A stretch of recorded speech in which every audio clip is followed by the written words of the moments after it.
ನಮಸ್ತೆ, ವಿನೋದ ಕ್ರಿಯೇಟಿವ್ ಚಾನಲ್ಗೆ ಸ್ವಾಗತ. ನೋಡಿ ಬಂಧುಗಳೇ, ಬೆಟ್ಟದ ನೆಲ್ಲಿಕಾಯಿ ಯಾವಾಗಲೂ ಸಿಗೋದಿಲ್ಲ ವರ್ಷ ಪೂರ್ತಿ. ಈ ಸೀಸನಲ್ಲಿ ಮಾತ್ರ ಸಿಗುತ್ತೆ. ಇವಾಗ ಸಿಕ್ಕಿದಾಗ ಈ ರೀತಿ ಮಾಡಿಟ್ಕೊಂಡ್ರೆ ವರ್ಷ ಪೂರ್ತಿ ನಾವು ಇಟ್ಕೊಂಡು ತಿನ್ಬೋದು.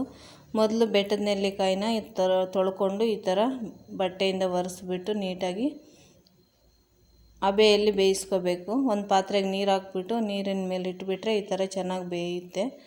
ಬೆಂದಿರ್ತಕ್ಕಂಥ ಬೆಟ್ಟದ ನೆಲ್ಲಿಕಾಯಿನ ಸ್ವಲ್ಪ ತಣ್ಣಗಾದ್ಮೇಲೆ ನೋಡಿ ನೋಡಿದ್ರೆ ಈ ಥರ ಮೆತ್ತಗಿರುತ್ತೆ. ಈ ಥರ ಬಿಟ್ಕೊಬರ್ಬೇಕು. ಈ ಟೈಮಲ್ಲಿ ಸ್ಟವ್ ಆಫ್ ಮಾಡಿಕೊಂಡು ಕೆಳಗಡೆ ಇಳಿಸಿ ಇಟ್ಕೊಬಿಟ್ಟು ಸ್ವಲ್ಪ ಒಂದು 5 ನಿಮಿಷ ಬಿಟ್ಕೊಂಡು ಎಲ್ಲ ಈ ಥರ ಬಿಡಿಸಿಟ್ಕೋಬೇಕು. ಬೀಜ ಸಪ್ರೇಟು, ಈ ತಿರುಳು ಸಪ್ರೇಟು. ನೋಡಿ ಈ ಥರ ಈಸಿಯಾಗಿ ಬರುತ್ತೆ. ಸ್ವಲ್ಪ ತಣ್ಣಗಾದರೆ, ಬಿಸಿ ಇದ್ದರೆ ಸ್ವಲ್ಪ ತೆಗಿಯೋದು ಕಷ್ಟ ಆಗುತ್ತೆ ಬಂಧುಗಳೇ. ನೀವು ಇನ್ನು ನಮ್ಮ ಚಾನಲ್ಗೆ ಹೊಸಬರಾಗಿದ್ದರೆ ಸಬ್ಸ್ಕ್ರೈಬ್ ಮಾಡಿಕೊಂಡು ವಿಡಿಯೋನ ಪೂರ್ತಿಯಾಗಿ ಕೊನೆ ತನಕ ವೀಕ್ಷಣೆ ಮಾಡಿ, ಹಾಗೆ ಒಂದು ಲೈಕ್ ಕೊಟ್ಟು ಸಪೋರ್ಟ್ ಮಾಡಿ ಬಂಧುಗಳೇ. ಫ್ರೆಂಡ್ಸ್ ರಿಲೇಟಿವ್ಸ್ ಜೊತೆನೂ ಶೇರ್ ಮಾಡ್ಕೊಳ್ಳಿ. ನೋಡಿ ಈ ಥರ ಎಲ್ಲನೂ ಬಿಡಿಸಿಟ್ಕೋಬೇಕು. ಬೆಟ್ಟದ ನೆಲ್ಲಿಕಾಯಿ ಏನಕ್ಕೆಲ್ಲ ಒಳ್ಳೆಯದು ಅಂದರೆ, ಶುಗರ್ ಇರ್ತಕ್ಕಂಥವ್ರು, ಮತ್ತು ಕೂದಲಿನ ಬೆಳವಣಿಗೆ ಚೆನ್ನಾಗಿ ಆಗಬೇಕು, ಕೂದಲು ತುಂಬ ಉದುರ್ತಾ ಇದೆ ಅಂತಕ್ಕಂಥವ್ರು.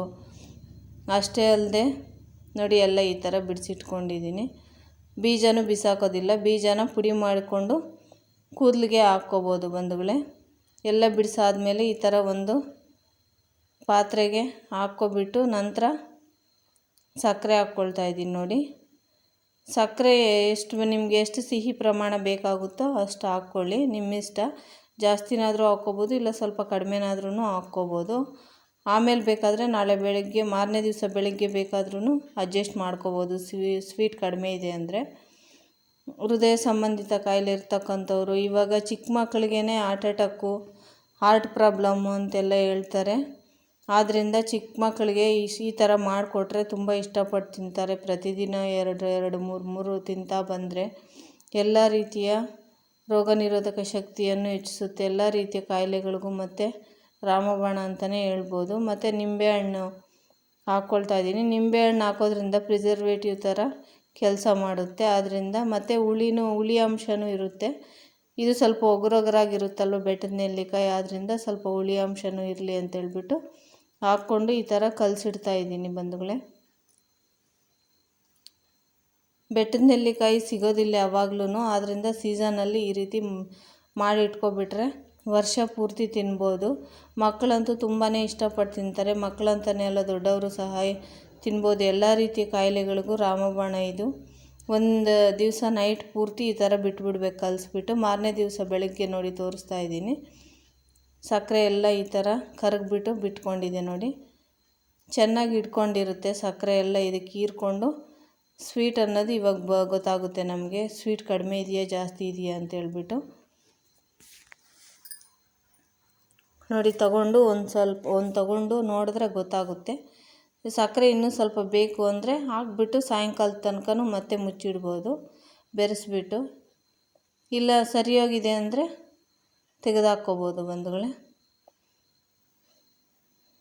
ಹೃದಯ ಸಂಬಂಧಿತ ಕಾಯಿಲೆಗಳಿಗೆ ಅಷ್ಟೇ ಅಲ್ಲದೆ ರೋಗ ನಿರೋಧಕ ಶಕ್ತಿ ಹೆಚ್ಚಿಸುತ್ತೆ. ಕಣ್ಣಿನ ಸಮಸ್ಯೆಗೆ ತುಂಬಾ ಒಳ್ಳೆಯದು. ಸಿ ವಿಟಮಿನ್ ಜಾಸ್ತಿ ಇರೋದ್ರಿಂದ ಇದರಲ್ಲಿ ಹೇರಳವಾಗಿ ವರ್ಷ ಪೂರ್ತಿ ಇದನ್ನ ಬಳಸಿ. ತುಂಬಾ ಒಳ್ಳೆಯದು ಆರೋಗ್ಯದ ದೃಷ್ಟಿಯಿಂದ. ನೋಡಿ ಈ ಥರ ಎಲ್ಲ ತೆಗೆದಿಟ್ಕೊಳ್ತಾ ಇದ್ದೀನಿ. ಈಗ ಬಿಸಿಲಿಗೆ ಹಾಕ್ಕೋಬೇಕಾದ್ರಿಂದ ಇದು ನೆಲ್ಲಿಕಾಯಿ ಪೆಪ್ಪರ್ಮೆಂಟ್ ಆದರೂ ಅಂದ್ಕೊಳ್ಳಿ, ಇಲ್ಲ ಕ್ಯಾಂಡಿನ್ ಆದರೂ ಅಂದ್ಕೊಳ್ಳಿ. ನೀವು ಬೆಟ್ಟದ ನೆಲ್ಲಿಕಾಯಿ ಅವಾಗೆಲ್ಲ ಬರೀ ಕಾಡುಗಳಲ್ಲಿ ಮಾತ್ರ ಸಿಗ್ತಾಯಿತ್ತು. ಇವಾಗ ಬೆಳೆಸ್ತಾ ಇದ್ದಾರೆ. ಯಾಕಂದರೆ ಬರ್ತಾ ತುಂಬಾ ಕಾಯಿಲೆಗಳು ಜಾಸ್ತಿ ಆದಂಗೆಲ್ಲ ಹಿಂದಿನ ಹಳೆ ಕಾಲದ ಪದ್ಧತಿಗಳನ್ನ ಅಳವಡಿಸ್ಕೊತಾ ಇದ್ದಾರೆ ಈಗೀಗ. ಇನ್ನು ಕೆಲವರು ಅಯ್ಯೋ ನಾವು ಬದುಕಿದ್ರೆ ಎಷ್ಟು ವರ್ಷ ಬದುಕ್ತೀವಿ ಬಿಡಿ, ಯಾವತ್ತಿದ್ರೂ ಒಂದು ದಿವಸ ಸಾಯೋದೇ ಅಲ್ವಾ ಅನ್ನೋರಿಗೆ ಏನು ಹೇಳೋಕ್ಕೂ ಆಗೋದಿಲ್ಲ. ಆ ಥರದವ್ರಿಗೆ ಏನು ಮಾಡೋಕ್ಕೂ ಆಗೋದಿಲ್ಲ. ನಾವು ಎಷ್ಟೇ ಹೇಳಿದ್ರು ಅಷ್ಟೇ.